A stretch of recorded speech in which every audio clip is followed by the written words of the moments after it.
Igsoon kabalo ba mo nga ang Torah is the central and the most sacred text in the Judaism. It consists of 5 books. Unsa man ning 5 books? Genesis, Exodus, Leviticus, Numbers, ug Deuteronomy. Igsoon ato ni i-breakdown ha, mura na ko ga Sunday school ani ba. Ato ni i-breakdown.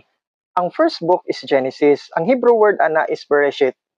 Kung imo ning basahon ang Genesis igsoon, it describes the creation of the world and the early history of the humanity and the patriarchs of Abraham, Isaac, and Jacob. Ikaduha nga book igsoon is Exodus. Ang Hebrew word ani is Shemot. Ang Exodus tells the story of Israelites' slavery in Egypt ug ang ilang liberation under Moses ug sa pagdawat sa Ten Commandments. Ang ikatulo is Leviticus.